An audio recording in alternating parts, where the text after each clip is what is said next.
10 years in the palace. Thanks to my outstanding talent for slacking off, I successfully outlasted 2 bosses. The Empress has been replaced twice, and 3 selection ceremonies have come and gone. The concubines who entered with me either got demoted or went insane. Only I remain steady in my position as one of the 4 consorts. Whenever they mention me, their words are always cryptic. They say I am the true champion of palace intrigue. They say I am the true. Later, I became the Empress Dowager. When new concubines ask me for advice,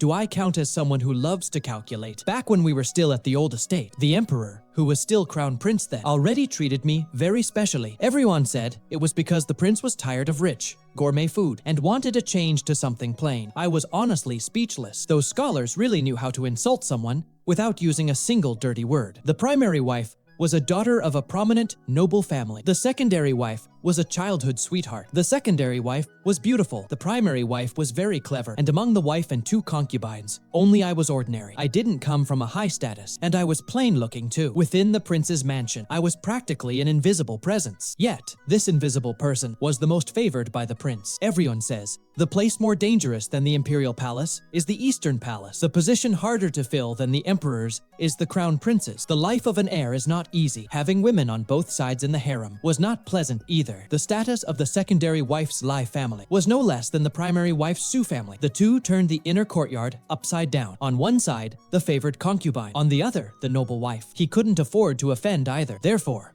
the prince often rested in my room to hide and find some peace. He always loved to pour out his troubles to me about how the secondary wife was unreasonable and how the primary wife was too overbearing. I obediently served him tea and snacks. As he talked on and on, I kept on chewing. Occasionally, I would throw in a nod of agreement. It was always the same thing. Your Highness, you have it so hard. You work so tirelessly, Your Highness. What would this Eastern Palace ever do without you? The Crown Prince would instantly tear up. Convinced I was the only one who truly understood him. While I kept on stuffing my face, I'd pull out a handkerchief to wipe his tears. Honestly, I looked down on him a bit. A grown man, still crying. But I'd say with my mouth, Your Highness, please don't cry anymore. It breaks my heart. See? That's the art of communication. Learned that one from my dad. Once the Crown Prince finished crying, he actually calmed down. He took one look at me, still munching on snacks, and went quiet. After a long moment, he said, being able to eat is a blessing. What's that supposed to mean? Weren't we talking about the others? Why bring it back to me? I didn't understand the infighting in the Eastern Palace, but whenever I saw the Crown Prince struggling between those 2, I just thought he was a bit too soft. He really should have asked my dad for advice. My father juggled 8 concubines with ease every single day, and my mother would always feel sorry for how hard his life was. The reason the Crown Prince pampered me so much was for another reason entirely. He had a little hobby he was embarrassed about. When he was stressed, he loved sneaking into the kitchen to cook. In the past, he'd cook in secret late at night, only to dump the food out afterward. But then he found me, his little hobby. Finally found a true connoisseur who understood. I love to eat and drink, and I make everything look delicious. He shed tears of excitement, muttering to himself, 1,000 cups are not enough when meeting a soulmate. In reality, I just wasn't a picky eater. Just like that, I became the most unique presence in his inner court. Counting from today, it has been 10 years since I entered the palace. I've already become an elder in the harem. How old is that, you ask? The Empress has already been replaced 3 times. To tell you the truth, my big, chubby boy is already 12. The new favorites in the inner court have come and gone in waves. The positions of the 4 consorts have also changed several times, only I have remained at the bottom of the 4 consorts the whole time. At first, the others were a bit wary of me, saying I was too calculating, but as I got older, they kicked me out of their clique for palace intrigue, saying they don't play with old hags. Nonsense. I'm only 28 years old this year. My 30th birthday hasn't even happened yet. That remark made me cry my eyes out. The emperor rarely sees me in tears when he visits, so he hurriedly asked why. I was quite annoyed. They won't let me join their palace fighting, saying they won't play with an old hag. No way. I'm going to step it up. I'm going to fight in this harem. The emperor held his head and started to coax me. Forget it. Just let it be. Palace intrigue is so exhausting. With that pea-sized brain of yours, what could you possibly hope to figure out? I wailed, but they said I'm an old lady.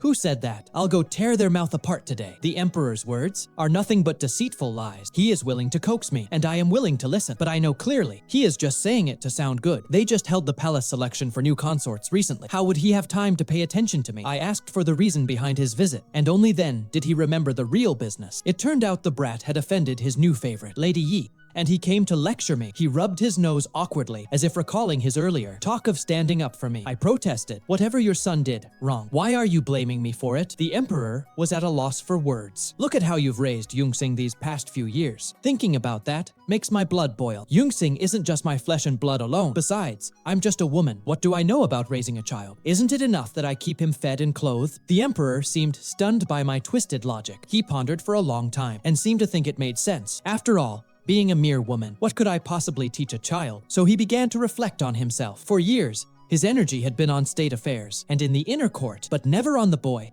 The saying goes that a child's faults are the father's fault. The kid's mistakes were his own burden. He realized he really hadn't been a very good father, and so, the emperor, who had come to rebuke me, left with a sullen face. The maid beside me was trembling with fear. I leaned against the table, lost in thought. My head maid, Kui, stared at me with expectation, hoping I would come up with a strategy for the greater good. After a moment, I slammed my hand on the table. My mouth has felt bland lately. I need to eat something good. Let's add pig trotters to the menu tonight. The light in Kui's eyes immediately faded. She gave me a look and turned to leave. The emperor pondered it over. Storms were brewing in the inner court. The emperor seemed to agree with what I said about not being able to raise the child well. He began to take over the child's education personally. Even when having secret meetings with ministers in the South study, he would take him along. Later, Yunxing would miss his usual time and return to eat with me. I started to go crazy. He's not going to be the emperor. What's the point of being so busy every day? He's just a little kid.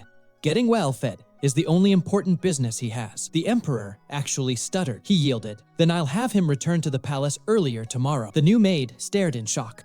She stammered out, "You're the true master of taming an eagle like him." What? What nonsense is she babbling about? Once they found out Yunxing was being raised by the emperor himself, the empress collapsed. She summoned me to her chambers. She accused me of being extremely cunning, using the pretense of my own stupidity to get the emperor to raise the child. The empress stared at me with deep meaning. "I really underestimated you. Everyone else is still playing palace intrigue, but you've already started seizing power." At that time, I had stayed up all night reading a novel and was nodding off right there. I was suddenly nudged by someone. I hurriedly lifted my head. Your Majesty, it's time to eat." She completely lost her composure. "Eat, eat. All you do is think about eating.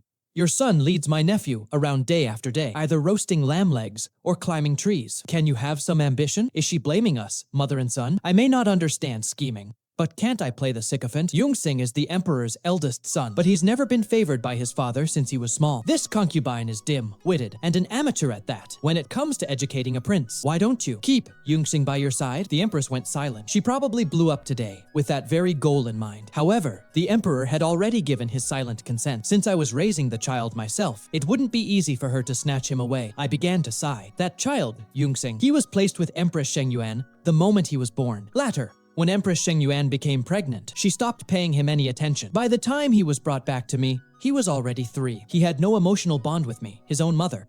After Empress Shengyuan passed away, he was taken to stay with Empress Rongan. It wasn't long before Empress Rongan also died. That is how he finally ended up with me. I truly had little experience in raising children, so I just let him grow up freely. After hearing all this, Her Majesty seemed to detect something unusual. In this palace, everyone knows that whichever empress takes in the first prince, that empress meets with misfortune. Come to think of it, the first prince has a certain knack for being ill, fated for his stepmothers. She still wanted to live a few more years, so she immediately extinguished the idea of taking the child for herself. As for the child, there will be plenty of opportunities later. Seeing Her Majesty remain silent, I cautiously asked, "Your Majesty, Empress, does your invitation for me to stay for a meal still stand?" She gritted her teeth. "You truly have no sense of decorum." I sighed. This empress is different from the ones before her. She is exceptionally stingy. When Yunxing was first born, the first empress was overjoyed. She eagerly took him in and registered him as her own. At that time, the emperor had not yet ascended the throne. Yunxing was his firstborn, and as a father, he was quite attentive. Empress Shengyuan didn't love Yunxing at all, but to secure her position, she hastily demanded that Yunxing be handed over to her. Later, there was a time Yunxing fell ill with a fever, and no one cared for him. It was only when the emperor came to check on the boy that it was discovered. The emperor was furious. It was the first time he held a grudge against this dignified primary wife. Not long after, Empress Shengyuan suffered a miscarriage that ruined her health, and she never recovered. Later, after the emperor ascended the throne, the new empress was Empress Rongan. The child was placed in her care as a matter of course. She was a small-minded woman. She constantly targeted Consort Yu, solely because the emperor favored her. Consort Yu suffered a miscarriage because of it, and the emperor, in a fit of rage, deposed the empress. My son, The emperor's only heir had been passed between several mothers. To ensure I was qualified to raise the first prince, the emperor made me a consort for the first time. There was, to some extent, a sense of making it up to me in that. When Yunxing returned to me, he was frail, little more than skin and bones. I held him and wept bitterly. The child instead comforted me. "Mother, I told you I would return to your side." Fortunately, his mother had no other skills, but she was quite a connoisseur when it came to food. Within half a year, I had raised him into a lively, happy little chubby boy, perhaps due to the years of living under others' roofs. The boy was exceptionally adept at reading people's expressions, so any success I have today is inseparable from my son's thoughtful guidance. For instance, how to please the emperor. Today, after finishing his lessons, the little guy walked up to me, brimming with excitement. "Mother, during riding class today, I hunted a rabbit. Let's roast and eat it later." I was overjoyed. Roast rabbit sounds wonderful. I haven't had it in ages. Let's make a gesture later and cut a small piece for His Majesty. It'll be a great way to win his favor.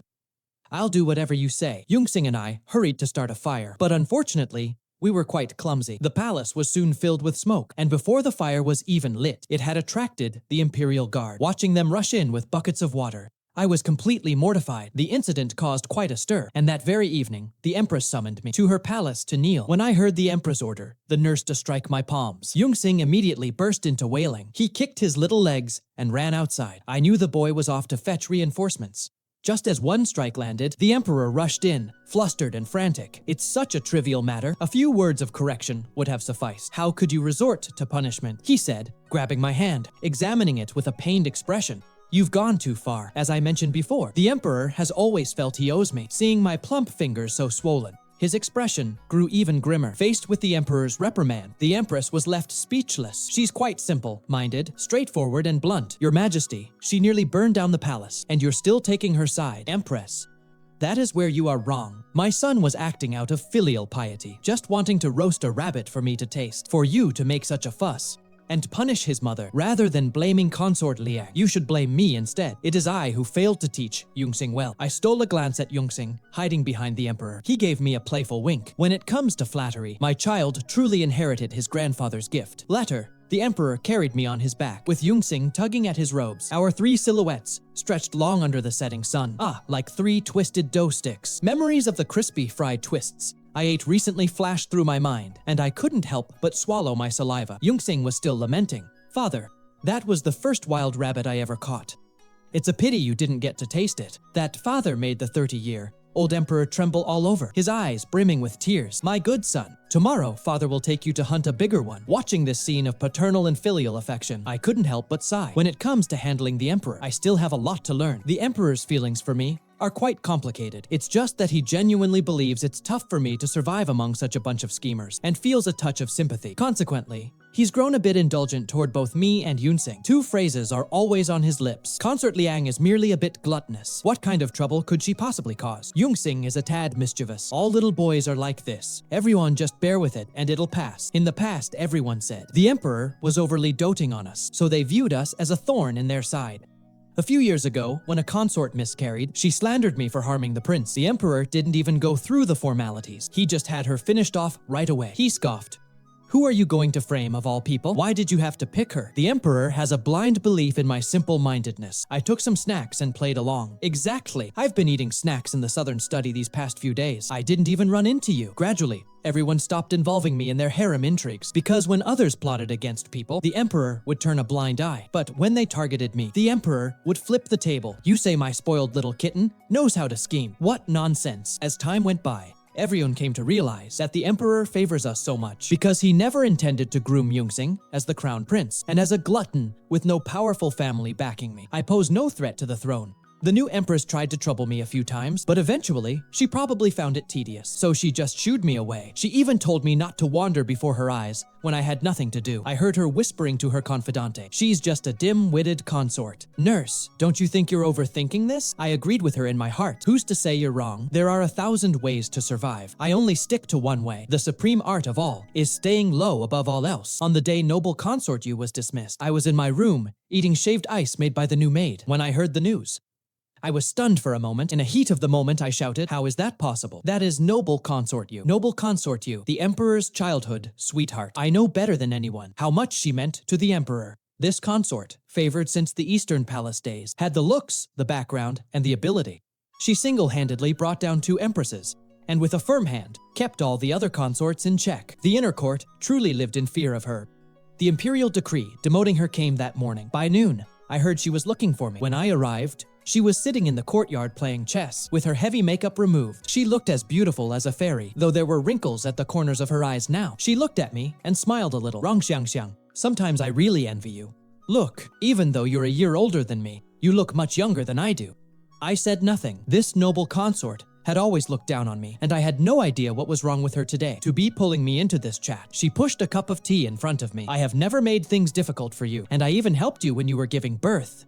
Now, I have a favor to ask of you. After I am gone, will you help me take good care of my Jiaxu? Jiaxu was the daughter she had last year, and was very well loved by the emperor. I bit my lip, feeling troubled. I want to say, for a concubine, seeking death is a grave crime, implicating the entire family. I wanted to say, the emperor cares for her. But seeing Liu, who was once so arrogant and haughty, now looking so hollow, with no spirit left in her, I knew that anything I said would be in vain. I tried to decline, but I am not skilled at raising children. She smiled, yet a single tear fell from the corner of her eye. It blossomed like a withered flower on the stone table instantly. Just raise her the same way you raise Yunxing. I think Yunxing is doing quite well. Yunxing fears nothing, and no one. And even knowing the noble consort had a bad temper, he was always sneaking into her room for snacks. I sighed, and had no choice but to agree. Noble Consort Yu has a sharp mind. Since she wanted me to take her in, she must have been fully prepared. After I had walked some distance away, I saw her overturn the chessboard. He tells me he loves me, yet he indulged that wretch who caused the death of my first child. Ha ha ha ha. He claims to hold me in his heart, but he would never grant me the title of Empress. He fueled my ambition. While simultaneously suppressing my family, he indulged me in destroying 2 empresses, all while waiting for the perfect moment to wipe out my entire clan in one fell swoop. Tell me, did he ever truly love me? I stiffened my body, forcing myself not to look back. I think I finally understood what the emperor said while lying next to me. An emperor has no true heart. Now, I believe it. Noble Consort Yu, who had been in favor for years, died that dark night from a cup of poisoned wine. Everyone assumed it was poison bestowed by the emperor, but I knew it was her own doing. With Noble Consort Yu toppled, the Empress did not seem particularly happy either. The entire inner court felt lifeless. From that day on, the Emperor never visited the inner palace again. I heard he fell ill, but he forbade any concubines from visiting him. I honestly held Jiaxu in my arms and went to beg the Empress. When Her Majesty saw that I was dead set on adopting Jiaxu, she gave a mocking laugh. Do you have any idea? Her mother has been thoroughly cast aside by the emperor. She has no one left to rely on, and she will never have a chance to rise again in this lifetime. You still dare to adopt her. I simply held the child and knelt on the cold steps to plead for her. The child is innocent. Back then, I held Yunxing just like this and begged the emperor to grant my baby a chance to live. That day, it was Noble Consort Yu who spoke on my behalf. She said, only a mother knows how to raise her own child well. Because of that one sentence, the emperor promoted me, a low-ranking concubine, to Consort Liang. The empress didn't agree, wanting me to ask the emperor myself. Without saying a word, I took Noble Consort Yu's baby away. A few days later, the emperor, with a stern face, appeared before me. Consort Liang, have I been too indulgent with you?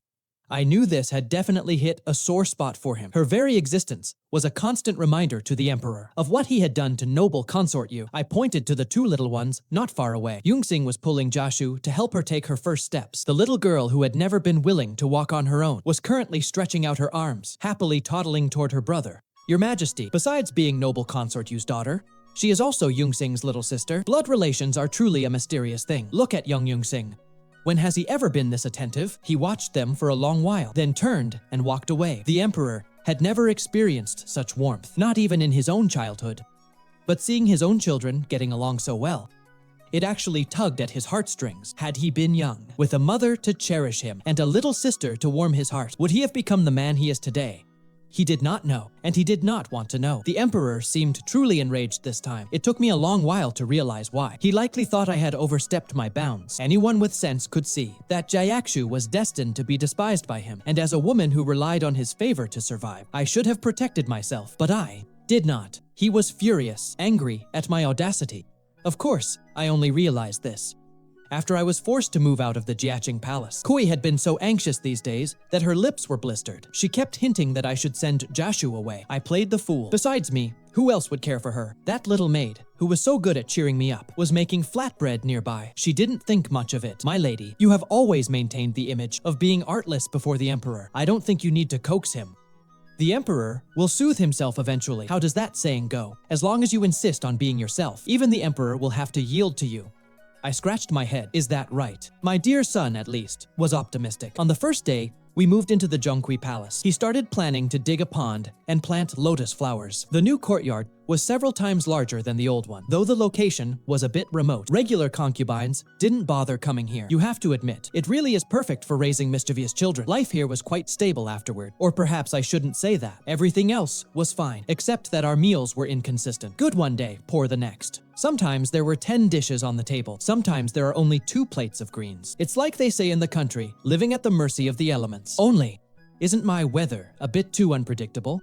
7 days later, the emperor's head eunuch came to beg me in private. Your ladyship, please, just apologize to the emperor. What do I have to apologize for? Isn't that just asking for trouble? The child wasn't even born to me and Noble Consort Yu. How is it my fault that I'm the one raising him? That may be so, but I decided to listen to reason after all. I wrote a perfunctory letter and had him deliver it to the emperor. There was no reply, but the meals did become consistent. The palace provisions were suddenly much better than before, and sometimes I was even gifted exquisite pastries. If I had known admitting fault was this effective, I would have done it long ago. Yunxing goes to study at the Southern Study every day. In the evening, he brings new toys to amuse his little sister. He even sneaks out of the palace to catch strange creatures and brings them back for Jiaxu to play with. It doesn't look like a fish, and it doesn't look like a shrimp. It is bright red and has 2 intimidating claws, but the little maid is absolutely thrilled. They said this thing was delicious. A bunch of us gathered together, eating the delicacies she prepared. So happy, we didn't know what to do with ourselves. Regarding the trouble I caused by adopting my little sister, Yunxing didn't say a single word about it. Yunxing dotes on this little sister of his, spoiling her to the point of absurdity. The first thing he does every day after class is go home and let her ride on his back like a horse. He said, Consort Yu used to always go to Empress Rong's place to slip me snacks. She was very kind to me, so I want to give her daughter all the love I can. I want her to be the happiest child in the world. Zhongcui Palace is cold and deserted. Nothing like the lively Jiaxu Palace back then. Personally, I don't see anything wrong with that. I'm still living well and eating fine. The Empress summoned me once. Her words were laced with mockery. You lost your favor for a mere brat. Big mistake, wasn't it? I just smiled and brought the little brat right before her. Come, call her Empress Mother. The little girl, in her milky voice, Empress Mother. The sweet, soft sound drawn out was sugary enough to kill. The Empress's eyes, usually full of calculations that never quite added up, cleared up instantly. Even her speech grew hesitant. There. Why call me Empress Mother? Well, I shouldn't take advantage of you like that. Yunfang, go to my storeroom and bring back some trinkets that children like. Nanny Yunfang shot the Empress a look of exasperation. Finally, she stomped away in a fit of rage. Toward the storeroom, she returned, stiffly carrying several boxes of deep-sea pearls. She was grinding her teeth in hatred, but midway through, she saw Jiaxu beaming at her. Her expression shifted from dark to bright, then from bright to dark, a whirlwind of changes. Finally, she squeezed out a smile. Little princess, aren't you going to thank the Empress? A venerable old nanny, acting like a fawning servant. The child I raised was chubby, smiling at everyone she met, and so well behaved. Who could resist that? Jiaxu chirped happily. Thank you, Empress Mother. Thank you, Nanny. The Empress went strangely quiet for a long while. You and your brother are truly cut from the same cloth. Both so adept at winning people over. I let out a breath of relief, taking Jiaxu to thank the Empress again, ready to pick up Yunxing from the South Study. The Emperor still refuses to see me, yet every time he still offers a seat. He just tells me to wait at the door. There are people to shade me, and people to fan me. He just won't let me inside. Sometimes I really want to report it to the authorities. The new favorites in the palace have been annoyed with me for a long time. Ever since Noble Consort Yu passed away, they viewed me as their biggest eyesore. They often come to my courtyard to sneer and mock me. I can't be bothered to engage. Whatever they say, I just reply, yes, you're right, absolutely right. Eventually, they didn't want to come anymore. How do I describe that feeling? It is like punching a pile of mud. The mud just gets all over your hand. Only Noble Lady Yi relentlessly comes to make my life miserable every month. At first, I didn't understand why, until my dear eldest son cracked the mystery. Of the other 3 ladies with the rank of consort in the palace, they are all tough nuts to crack. Only you appear to be a pushover. After saying that, he started sighing. But he is still young. He still doesn't understand. Why no one else tries to squeeze the pushover? Is it possible they don't want to? I was cracking melon seeds, feeling a bit troubled. So, is the jade melon she sent still safe to eat? My dear eldest son pondered, you are older, so it should be fine. My sister and I are still young, and it would be quite a trouble if we needed saving. Child, your words are a bit blunt, don't you think? Noble Lady Yi couldn't find any fault with me, so she turned her schemes toward Jiaxu. She knows the emperor dislikes Jiaxu. Even if she touches the child, the emperor wouldn't say a thing. Jiaxu had just learned to walk, so Nanny was always taking her to play in the spacious areas outside. That day, I had menstrual cramps and didn't go with them. Who knew it would lead to such trouble? Noble Lady Yi used the excuse of being offended to make Jiaxu and the nanny kneel in the imperial garden. By the time this reached my ears, quite a while had already passed. By the time I rushed to the imperial garden in a rage, the other consorts had already gathered around. I had assumed they were there to kick us while we were down. The insults they hurled were increasingly harsh, but they weren't aimed at Jiaxu. They were directed at Noble Lady Yi. Noble Lady Yi, did you grow up without a father? You have no conscience. Picking on a child like that.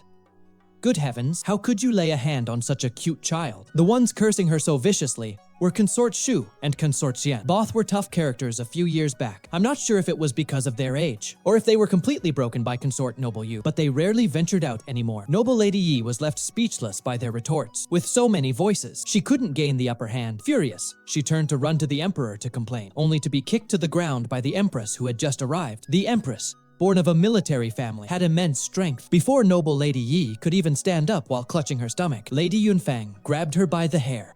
Noble Lady Yi, you have disregarded court rules and offended the Empress. Do you realize your mistake? Besides, where in this palace is the rule that a princess must bow to a lowly noble lady?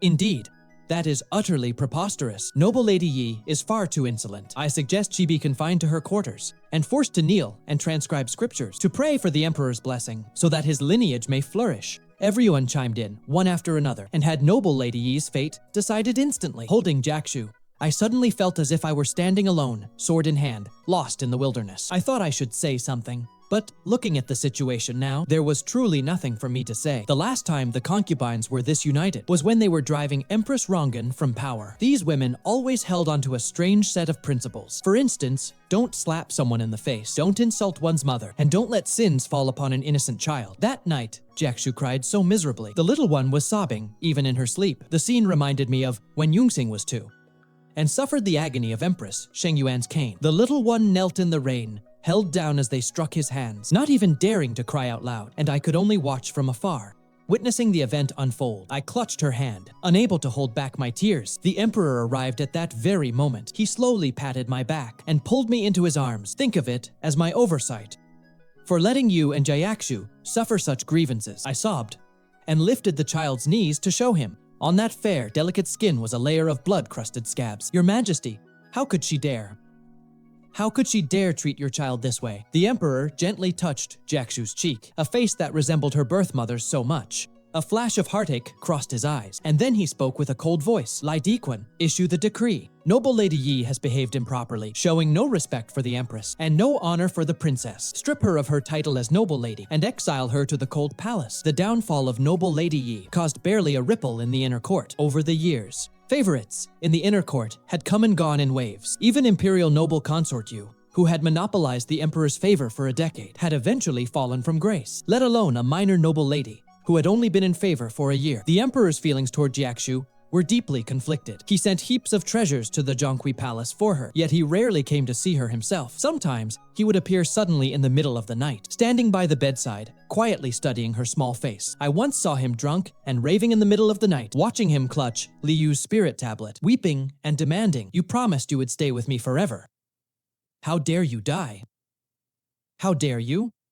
After all, it was a young man's true love. Even with his schemes, how could there not be a bit of real feeling? But this bit of true feeling counts for nothing in the face of imperial power. I just watched blankly, then finally closed the door and left. As the seasons turned, another year passed. The inner court had new gossip. A maid who bore a striking resemblance to the late Noble Consort Yu had caught the emperor's eye. The very next day, she was named a first-class attendant. In the months that followed, this attendant received the emperor's exclusive favor. The emperor acted as if he had found the only drop of water in the vast ocean, even here on my side. He rarely visited anymore. That year, another prince was born in the inner court, born to Consort Xian. She had been extremely careful during this pregnancy, hardly ever stepping out of her doors. Fortunately, she gave birth successfully last month, adding this boy to the family. Everyone's eyes on me turned quite strange. In the past, Yunxing was the only prince, so everyone gave me a measure of respect. Now, the situation has been thrown into chaos. The emperor is in his prime, and it is unclear who will become the crown prince. But I was not affected in the slightest, and even led Yunxing to visit the little baby every day. For this, the Empress has scolded me many times. I truly don't know what to say to you. Rong Xiangxiang. Are you truly that dim-witted? You may want to go. But does Consort Xian want you there? If anything were to happen to her precious son, she would blame you first. I scratched my head, but if I don't go, wouldn't she shift the blame onto me anyway? Besides, it was Consort Xian herself who invited me. But your majesty is so fierce, I dare not talk back. This year, Her Majesty's talent for cutting remarks has only grown. Sometimes she lectures me, sometimes she berates the rising Consort Liu. Today, she started scolding the emperor. Men are all the same. They don't cherish what they have when it is there. But once someone is gone, they go looking for a replacement. And now this. She wants me to grant special privileges to this disgraceful creature. What frail health? What inconvenient pay respects? Really? She wasn't so frail when she was a palace maid training horses. Is she possessed by Lin Daiyu now? I've never seen Liu look this frail. It is just ridiculous. Your Majesty, please stop scolding. She caught a glimpse of Jiaxu and immediately fell silent. Oh my, I don't mean to corrupt the child. Before long, the emperor came to see Jiaxu. The two were playing together. The emperor snatched the baby's rattle and wouldn't give it back. Jiaxu clenched her tiny fists and started babbling at the emperor. Give it back, give it back, give it back.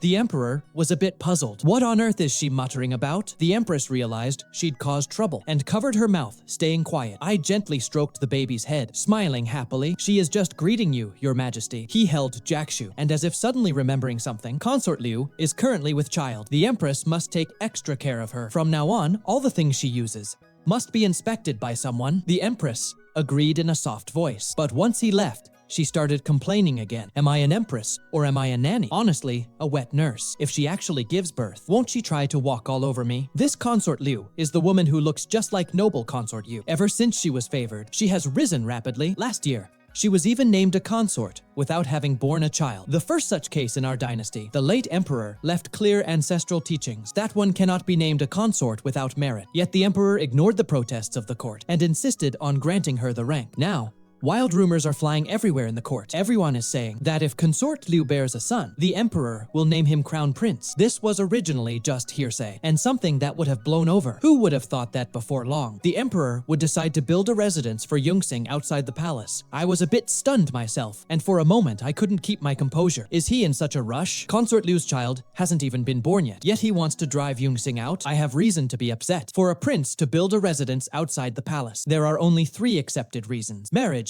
taking a fief, or receiving a title. At his age, Yunxing fits none of these. The emperor didn't seem to expect me to be so blunt. He even paused with his soup spoon mid-air. The child is no longer young. It is time to consider such things. Don't be uneasy about it. I don't mind. As for Yunxing, he has been maneuvering among the various palace factions since he was small. The boy is sharp enough, and perhaps he will flourish more outside the palace. Though, as it stands, it is the emperor who is raising the children. If they truly must be separated, I feel the one who will be uncomfortable is someone else. He was never favored by his father or mother since he was young. When he was that boy's age, he was already on the battlefield. I sighed, pretending to be sympathetic. How could he ever compare to you?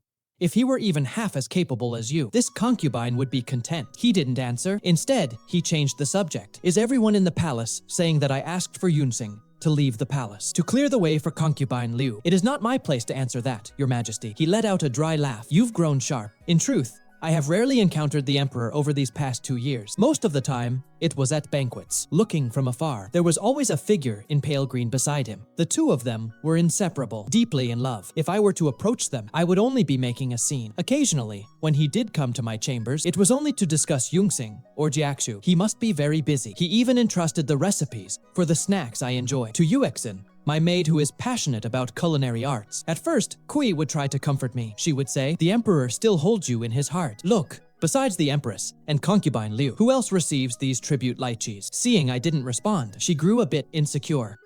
This servant will think of a plan. Let's put our heads together and figure out how to win back the emperor's heart. I was a bit conflicted. Should I really eat a person's heart? She was stunned. She regretted that I had even brought it up. Yunxing sneered. Even if the sky were falling, all our mistress would care about is whether there is a braised pork knuckle for dinner. I flipped a page of my novel and sighed with emotion. This life. Even the heavens themselves would have to call it exquisite. Perhaps my exclamation was too loud, and the heavens actually heard me. The very next morning, the Empress Dowager summoned me. That is right. There is actually an Empress Dowager in this palace. Disgraced concubine, Rong Xiangxiang. I knelt down, feeling completely aggrieved and utterly confused. May I ask the Empress Dowager to clarify? What have I done wrong, Your Majesty? This is what I had searched for in your quarters. Do you have any further excuses? I stared at the doll stuck with needles on the floor, feeling completely speechless. Isn't this just the classic trick my best friend told me about? The top 10 frame-up methods of using a voodoo doll. I'm honestly exhausted. After all these years, they can't come up with anything new, can they? I gently raised my hand, wishing to clarify things for myself. Your Majesty, my quarters don't use such low-quality fabric as this. This comment caused the Empress, who had rushed over to intervene, to stumble. The Empress Dowager was also stunned on the spot. What did you say? I pointed to the doll on the floor. This is made of silk fabric, used by common palace maids. But the maids in my quarters all use the latest tribute fabric that just arrived. Because both the Emperor and the Empress bestowed so much of it, there was a bit too much. So I gave some to everyone under my care. If you don't believe me, go search for yourself. There shouldn't be a single bolt of that silk in my quarters. Besides, it has been a year since we last collected any fabric from the storehouse. The Empress Dowager gritted her teeth in anger. In the end, she had to convict me for being wasteful instead. And that whole business about me harming Consort Liu's child just fell apart like that. At nightfall, the Emperor arrived. He looked absolutely furious. The Empress Dowager must be getting old to actually start targeting you. I didn't dare join him in the rant. After all, she isn't my mother. Is my younger brother really that great? So great that he wants me dead? After hearing that, I was even more afraid to respond. He came like a gust of wind and left like a gust of wind, dropping a bombshell of a secret and then vanishing. Not many days later, Prince Yu was arrested. There were piles of charges against him, and among them was one for colluding with imperial consorts, disrupting the order of the court. So it turns out concubine Liu's child wasn't the emperor's, but the prince's. The Empress Dowager went to all this trouble just to give the throne to the prince's son. Looking at the emperor's attitude, he probably saw through it all along, just waiting for them to walk into the trap. No wonder he was so agitated last night. He crawled into my bed in the middle of the night and fed me a secret manual on court intrigue all night long. Xiangxiang, don't sleep yet. If the Empress Dowager says this tomorrow, you must respond like this. And if she says that instead, you reply like this. I nodded like a bobblehead. After a while, I asked him very honestly, "Are you really not tired?" He was speechless for a moment, let out a long sigh, tucked me in, and turned to leave. His retreating figure actually looked a bit forlorn. On the day Yunxing became the crown prince, I finally got to see my old man. The two of them hit it off instantly. They were busy singing each other's praises. I couldn't help but sigh. Their ability to put on a show in front of others was simply incredible. My son mentioned he was moving to the East Palace soon and worried about no one taking care of his mother. Upon hearing that, my father's face changed in an instant. He snuck a glance at me and muttered quite hesitantly. When Jiaxu was about to get married, she also came to me and cried her eyes out. She said her future husband wouldn't love her. I found it quite amusing. You can seek wealth, or you can seek status, but why go chasing after that worthless thing called true love? My daughter was stunned. But mother, I grew up watching father and you in such harmony. Naturally, I yearned for the same. I rubbed her head. Amused. You silly child. Are you dreaming? I felt my parenting had been a total failure. I decisively packed my daughter off and sent her out of the palace. This girl was just too well fed and idle. To think she actually grew a romantic brain. I told her to go out and travel. Go look around. Go gain some real experience. Of all the bitterness in this world, that thing called love isn't even worth mentioning. The emperor collapsed when Yunxing was 19. When he was on his deathbed, he made me stay by his side. He gripped my hand tightly, calling out, "Hey, you," over and over again. I held his hand and reminded him softly, "Have you forgotten? You left us long ago." His grip on my hand paused for a moment. He stared at me intensely for the longest time before saying, "Xiangxiang, it is you." He used all his remaining strength to pull himself toward his desk. I thought he had something important to say before he finished his final words, so I leaned in close, never leaving his side. Little did I know, he picked up a brush and wrote out rows of characters. In the end, he said, "Xiangxiang, once I'm gone, have the servants make you cakes using this recipe." The recipe I gave you before was fake. After I became the Empress Dowager, I lived for another 20-some years. When I was on the verge of taking my final breath, I suddenly sat bolt upright. No way. Was he crazy or something?